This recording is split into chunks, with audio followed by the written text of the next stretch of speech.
Welcome to the Old Time Radio Netcast Network. I'm your host, Andrew Rines, and let's get into this episode. This episode is going to be Suspense. Original air dates January 6, 1944, and the title is One-Way Ride to Nowhere.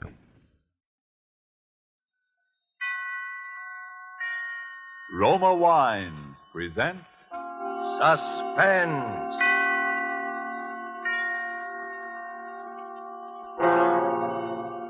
Roma Wines, made in California for enjoyment throughout the world. Salud. Your health, senor. Roma Wines toast the world.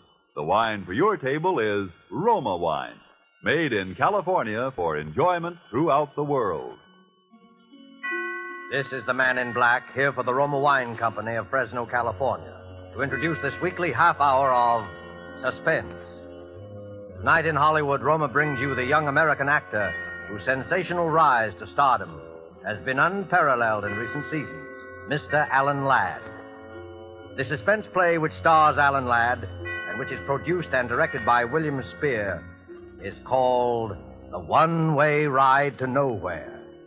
So with this play, and with the performance of Mr. Ladd as an adventurous young man named Tom Dwyer, Roma Wines again hope to keep you in suspense.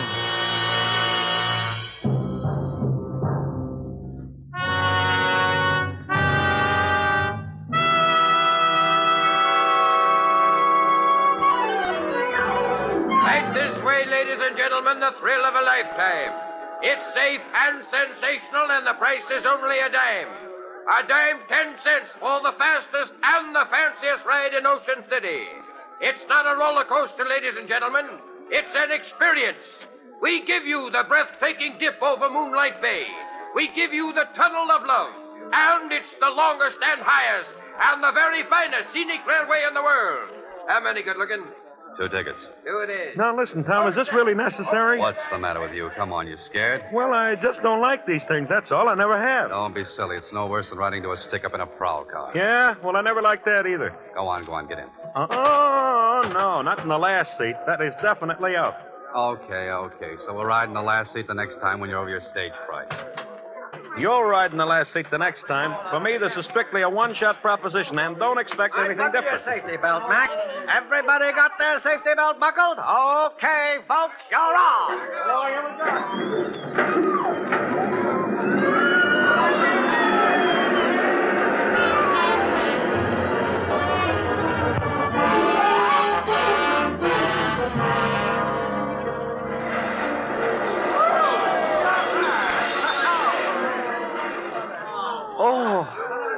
Hey, Tom, are we still alive? Well, can't you tell? All right, folks, who's going to ride again? What do you say, Benny? Want to try it again? Are you crazy? Come on. It'll do you good. Don't tell me. This thing is a menace to health and sanity. What did I tell you? Look, there's a guy passed out back there. Come on, Yeah? snap out of it. Hey, come on, get up, mister. Hey, somebody give me a hand with this guy. Yeah, here. Come here, I'll help you. All right, you get his legs. I'll take his head. Oh, I don't know why guys ride this thing if they're going to pull a fade out. Uh-oh. This guy didn't pull any fade out.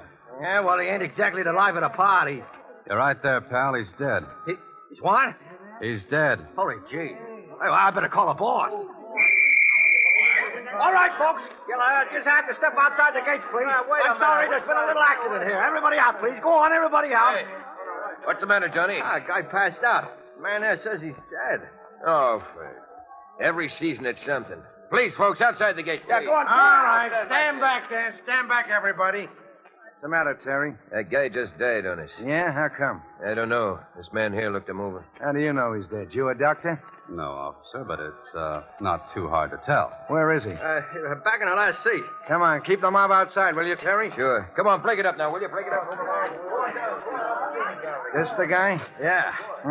Looks like it must have been heart failure. It doesn't look to me like heart failure. Say, who are you? Dwyer's the name, Tom Dwyer. Yeah? Well, Hey, I never seen this dead guy. He never bought a ticket for me. That's right, he never had a ticket. You mean he rode for free? How could he? He rode for free, all right. say, how come you know so much about this? Me? Oh, I'm just kind of nosy. Hey, you. Yeah? Do you remember seeing this man get on the car? How do I know? They get on, they get off. I just work here. Don't you remember that my friend and I were going to get in that last seat, and then we didn't? Hey, that's right. Hey, who's this? Ben Duffy's a friend of mine. Yeah? Yeah. Now, listen. My friend and I were the last ones to get in that car. We were going to take the last seat, and then we didn't. Then the car pulled out. And when it pulled out, that last seat was empty. Hey, that's right. That last seat was empty. This dead guy never even got on the car. Yeah.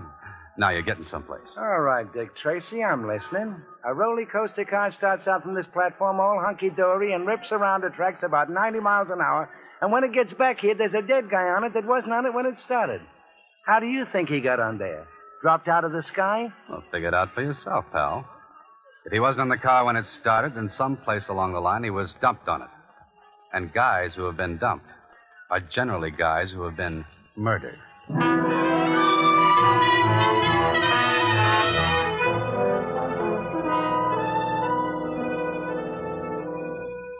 Murder is a rude and terrible customer, always. But seldom indeed has this unwelcome guest intruded more incongruously than on this particular evening when he chose to be the extra passenger on a roller coaster ride. Alan Ladd is our star of suspense in Robert L. Richards' story, The One-Way Ride to Nowhere.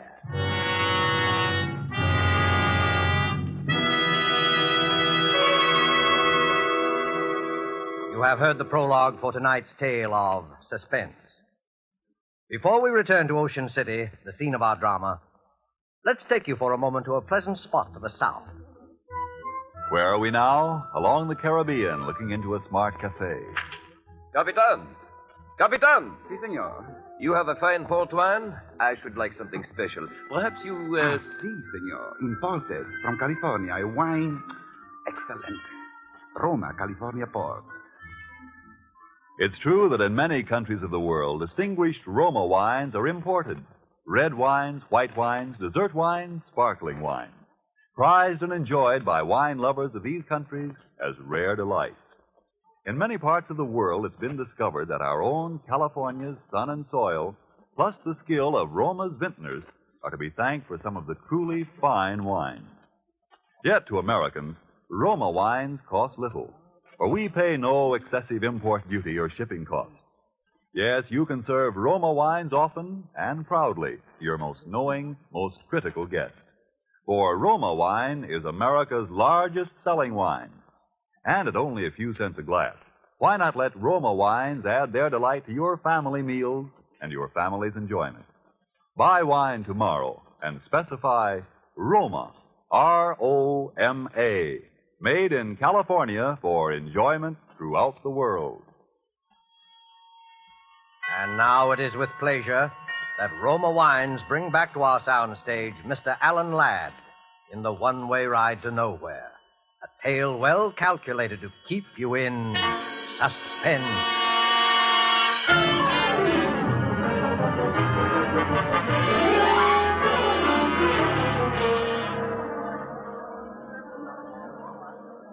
Hey, Tom, where you been? We're all supposed to be waiting in here for the chief of police. Didn't make any phone call, that's all. Anybody I know? Jefferson Hotel. Do you know him? Huh? Hey, what's this all about? Oh, about $400,000 and a lot of people's lives. Uh-oh. Here comes the chief now. All right, quiet, everybody. Chief Haynes wants to say something to you. A man died under peculiar circumstances on the Ocean City roller coaster tonight. And all of you here were either on the car in which the body was found or in the immediate vicinity, like on the platform. Now, cause of death has not yet been determined, but all of you might be needed as witnesses, so we want to know where to get a hold of you. All these people have been identified and left locations where they can be reached? Yes, sir. Well, then that's all. You can go now. Chief Haynes, Well, I'd like to ask a couple of questions. are these the two fellows you told me about, Johnson? Yes, sir. You're a pretty inquisitive young fellow, aren't you? Well, that's my business. By the way, Chief Haynes, haven't we met somewhere before? Not that I know of. What do you want to ask about? Well, for one thing, you said just now that the cause of death had not yet been determined. That's right. The man was blue in the face and apoplectic, but there were no marks of violence on the body. The coroner's working on it now. Maybe the coroner should look at the man's neck. At what? At his neck. Listen, you're no doctor, and neither am I. The coroner of this city knows his business. Okay, Haynes, okay. I just thought I might save him a little time. Well, you're wasting my time. If you think I'm going to give you an inside track so that you can go to this poor man's family with some sales talk that you can help him Get some kind of a legal action. Oh, he's got a family, has he? Yeah, he's got a family. Now get out of here. Mm-hmm. And his name is Richard Elliston Brighton, and he's a professor of psychology, and he comes from Chicago, right? So you went through his pockets before my men got there. Now, did I say that? Listen to me, young fella. You know entirely too much about this case for your own good. You're from Chicago, too, aren't you? That's right. What are you doing here? On a vacation, visiting my friend here. Well, you better take it. Oh, hello, Doc. What about it? Murder. He was strangled. Strangled? Mm-hmm. When we got a good look at him, we found a thin red mark around his neck. He was strangled with something like picture wire. Now, isn't that a funny way for a middle-aged professor to be knocked off? Yeah, funny way for anybody to be knocked off. And isn't it a funny thing for a professor of psychology with a family and all to be way out here all alone, so far from home, hanging around an amusement park? No funnier than what you're doing, hanging around here. And that's quite a coincidence, by the way, Mr. Tom Dwyer of Chicago. Chicago's a big place, Chief Haynes. Lots of people live there. Say, Chief, while I think of it, here's the stuff we took out of his pockets. Nothing much, wallet and a few things, and... dropped something there. I got it. Hand that over, Dwyer. Well. A souvenir postcard. Sheila Kennedy, Ocean City. Hey, she's quite a cutie, too. I said hand it over. It's material evidence. Sure. Here you are. One of the local tent show girls, I take it? Know anything about her, Chief? Now, listen, Dwyer. I got enough on you already to hold you on suspicion. Take my advice and keep your nose out of this. Come on, Tom. This isn't doing you any good. Yeah, that's right, Ben. And anyway, we got a date with a lady. They're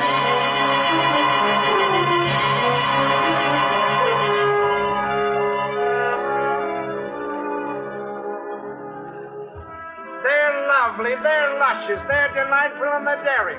The most gorgeous girls. Hey, Bud, can we go in now? Yeah, what did she say? What's that? I said, can we go in now? Oh, yeah. Okay, fellas, down there, the second door. I told her about you, and she says it's okay. Thanks. Make it snappy. She goes out in a couple of minutes. They're lovely. They're luscious. Room of her own. Sheila must be all right. Hey, I thought you said this was business. It is. Wait out here, will you, Ben? Oh, so when it's dames, I wait outside. I said this was business. Well, I don't know you. Well, maybe we've both been missing something. How did you know I came from Chicago? You'd never have got in if you hadn't pulled that. It was a good guess, wasn't it? Well, I don't know you and I don't want to know you, so beat it. Now, look, Sheila. I didn't come here to cause you any trouble. My name's Tom Dwyer, and Are you going to leave or do I call the bouncer? Sheila, a man was murdered in the amusement park tonight. Murder? Well, hadn't you heard? Everybody has, but I didn't know it was... He was from Chicago, too. And, Sheila, he had your picture in his pocket. My picture? That's right. So what? There must be 50,000 old goats from one end of this country to the other with my picture in their pockets. They sell them at the show. How do you know how old he was? I don't. I was only... Professor Brighton didn't come around in the last 2 or 3 days to talk to you about anything, did he, Sheila? No. I don't even know what you're talking about. You got no right to question me. You know what I think, Sheila? I don't know, and I don't care. I think you're in a tough spot, and you'd like to be out of it. Only you don't know quite how. Well, what if I am? Well, maybe I can help you. Nobody can help me. This is murder, Sheila. That's not so good. What's your angle in all this? I wouldn't kid you. I'm a private detective. I make my living in things like this. Aside from that, and as a general rule, I just don't like murder. Listen, mister. What'd you say your name was? Dwyer. Tom, to you. All right. I don't know why, but you seem like a nice guy. I am. Wait till you know me better. Might have been nice at that, but keep out of this. It's for your own good. You'll get nothing but grief. Oh, what kind of grief? The worst kind there is. You saw what happened to the professor. Poor guy. Get out of the amusement park. Get out of Ocean City and stay out. Thanks, Sheila. Maybe you're right. I know I'm right. But I'm in kind of deep already. Is there anything particular I should look out for? Come on, Sheila, you're on. Okay. Listen, Tom, just remember, that roller coaster isn't the only one-way ride to nowhere around here. One-way ride to nowhere.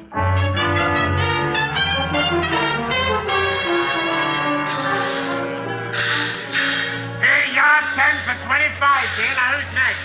10 for 25. Yeah, what did she mean by that? It was a tip-off, Ben. Maybe. Red hop, they're all hop. Get the red hop. Yeah. One-way ride to nowhere.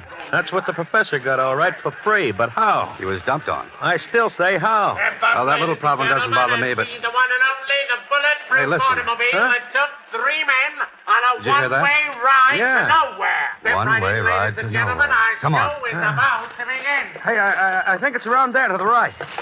Yeah. Bulletproof automobile. Huh? Where? That tent show next to the roller coaster. Take it easy now. Okay, but Then you worry me sometimes. Did you know this thing was here? well, it wasn't here last week. How am I supposed to know what you want? If you tell a guy something once in a while, it wouldn't... Suppose you never heard of Wires McGuire either. No? Give it. This guy's going into his routine again. Ladies and gentlemen, step right up.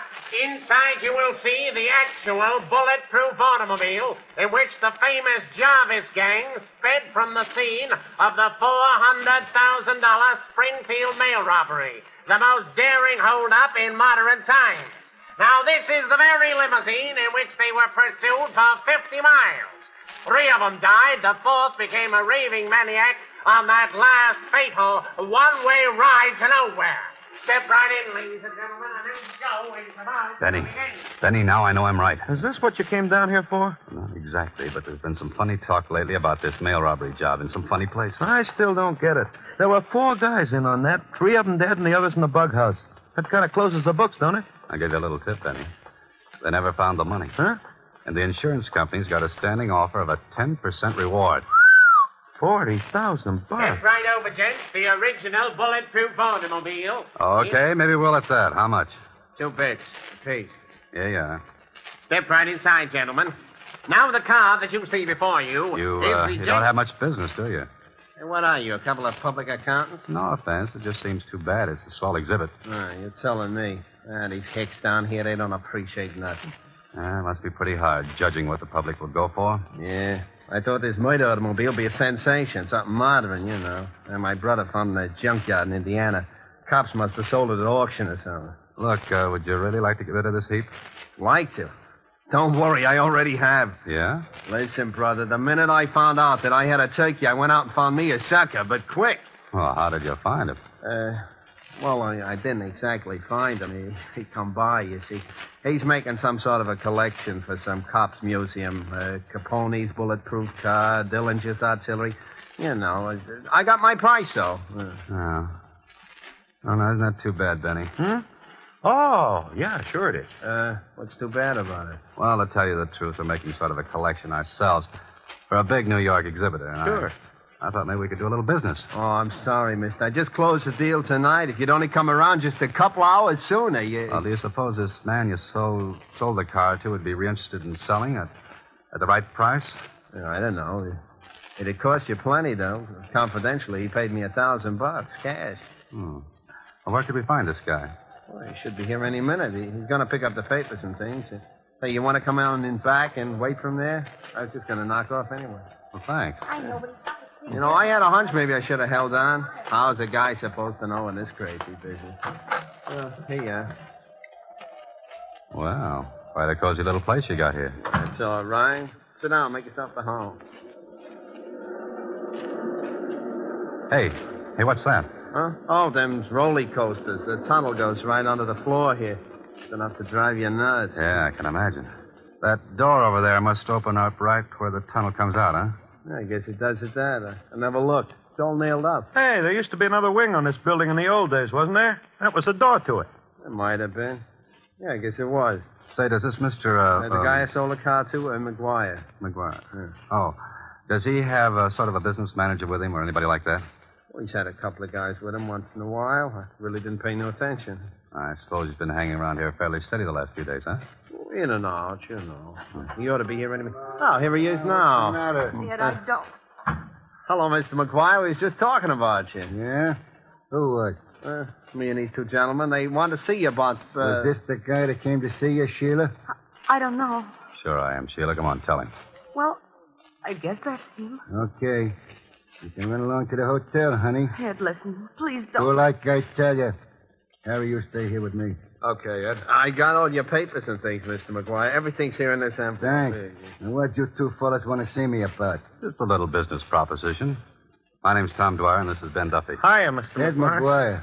Pleased to meet you. You can beat it now, Ferrera. We'll take care of everything. Okay. Well, so long. So long. Watch the door, Harry. Now, what's your proposition? Well, I understand you bought Ferrara's car. That's right. You interested in used cars? Some used cars. How interested? Enough to make an offer. Your friend here in on the deal? No, he just came along for the ride. Well, I got a partner. Well, where do we find him? We don't. He'd have to come here.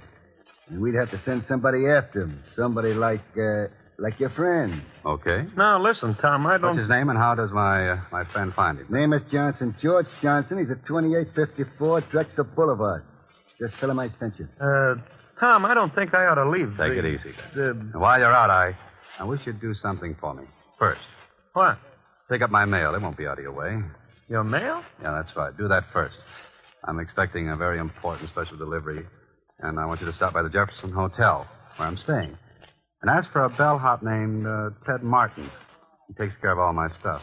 The Jefferson? That's right. And be sure to see Ted Martin. He's the only one who can help you, so ask the clerk for him. Hurry back, please. Ted Martin, Jefferson. Well, okay. You want me to go, Ed? No, you stay here. Now that he's out of the way, what do you know? Enough? You're a pretty bright boy, aren't you? You gonna talk? Why not? I know, for instance, why he bought that car. I think he knows too much. Let me handle this. Keep talking, bright boy.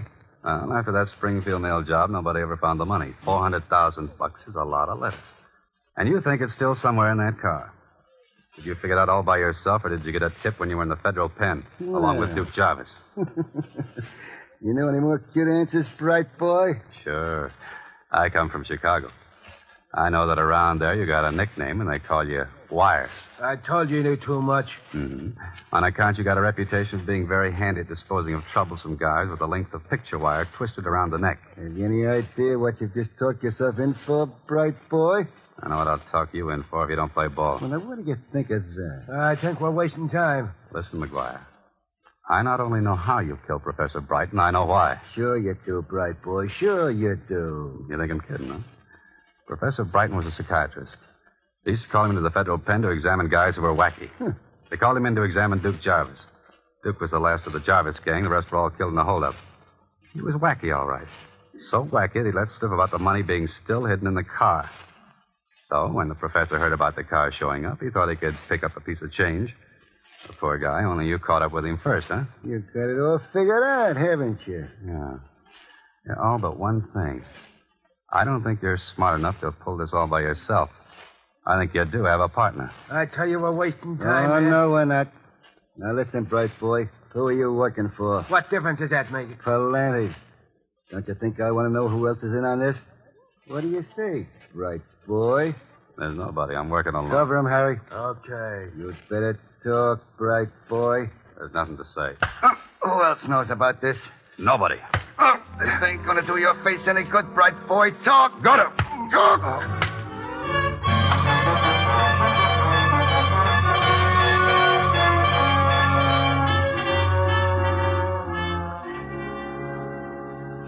Watch him, Harry. I think he's coming out of it again. Yeah, this ain't getting us no place. Suppose his pal comes back. He'll never come back. By the time he finds out there ain't no such guy as George Johnson. Take a look, Harry. It's me. Yeah, it's Chief Haynes, Ed. Okay, open up. Hey, I thought I told you. How did he get here? He walked in. He knows plenty. How much? The work. We've been trying to sweat out of him who he's working for. Haynes. I know where I've seen you before. Your picture. You were a guard at the federal pen when Jarvis and McGuire were there. That's how you heard about the money. When McGuire came down here, he had to play ball because you were chief of police here. He's got to go, McGuire. Sure, I know. So we give him the business and dump him out of the side store there into the roller coaster like we did the prop. Are you crazy? You can't get away with two jobs like that the same night. So what do we do? Anything. Dump him in the bay. Make it look like an accident. Anything. Hey, there's an idea. Don't try to get fancy about it this time. But you just gave me quite an idea, Haynes. Quite a good idea.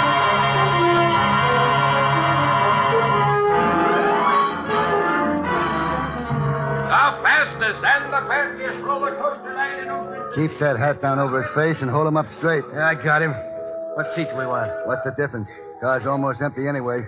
Get him in. Take the middle one. All right. Buckle your safety belt. Keep that belt loose. Okay, everybody, you're off. Here we go.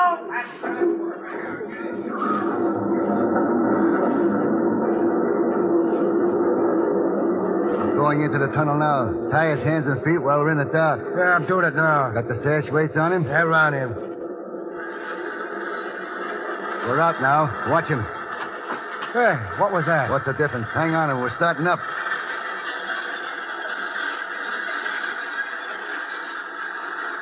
We're coming to the top. You know what to do, Harry? Yeah. When you hit the bottom of the dip over the bay. Okay. I'll yell, and we both heave together. He'll go down into that bay and sink like Okay, McGuire, put up your hands, both of you. Put them up.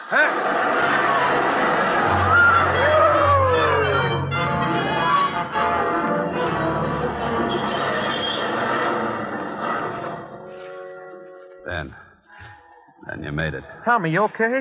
Yeah, sure. What do you think you're doing here? The federal pinch, McGuire. I'm Ted Martin, Department of Justice. Staying at the Jefferson Hotel. Get it, McGuire? Hey, Tom, you ought to get to a dock. No, I gotta get down to the police. Hey, Ted. Ted, listen, never mind about these guys. Get Haynes, chief of police. We've got a couple of men down there already, Tom. When you phoned, I figured you might get mixed up with him. We've had our eye on the chief for quite a while. Well, I'll see you later. So long. Thanks, Ted. Hey, you were taking an awful chance, Tom, playing so cagey. Well, I had to be sure first. If that dame hadn't stuck around and tipped us off, we just about made it when the car went through the tunnel. That, Sheila dame, huh? Uh-huh.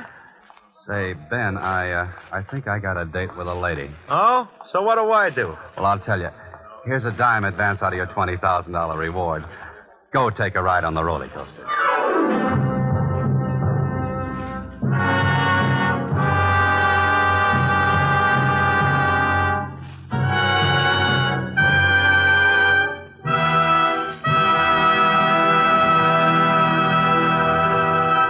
And so closes The One-Way Ride to Nowhere, starring Alan Ladd.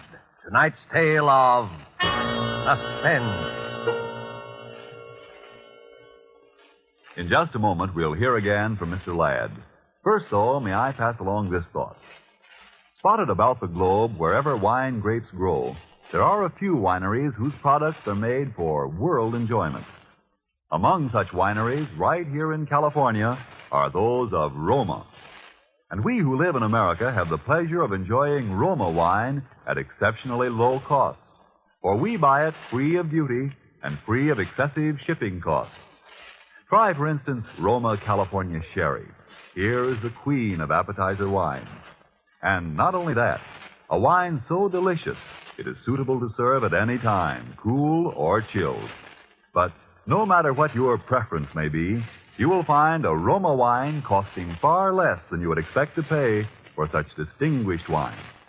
So, if you have not already tried Roma wines, tomorrow make your first purchase. Select the type of wine you love best. Then you, too, will know why Roma wines have a universal appeal. Why they are America's largest selling wine. But remember, before you buy wine, buy war bonds and stamps. This is Alan Ladd. I can't tell you I enjoyed working on Suspense this evening. And next week, I know you'll want to be listening, as I certainly will, to Lucille Ball and a very exciting story called Dime a Dance. Good night. Thank you, Mr. Ladd. Alan Ladd is currently working in the Paramount picture And Now Tomorrow. Don't forget, then, next Thursday, same time for Lucille Ball in Suspense. Presented by Roma Wine. R-O-M-A. Made in California for enjoyment throughout the world.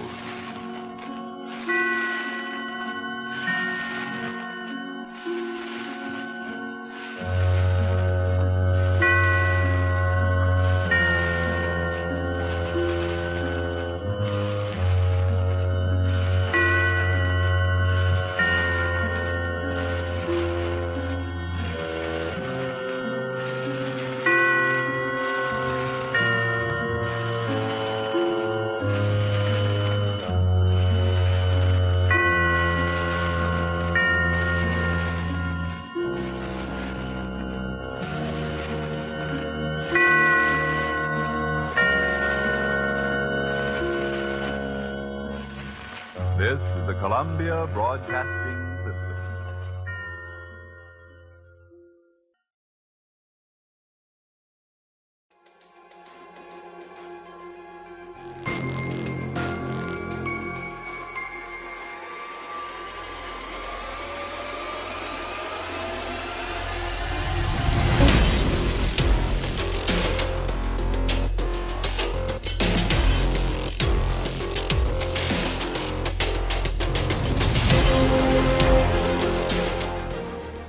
Welcome back. I hope you enjoyed this presentation from the Old Time Netcast Network. For more great shows, go to otnetcast.com. Don't forget to like and rate this episode in your favorite podcatching client. Follow this show on Facebook by going to otnetcast.com/Facebook. This episode is covered under the Attribution Non-Commercial ShareAlike copyright. For more information, go to otnetcast.com/copyright. Thanks again for listening, and I hope you have a great day.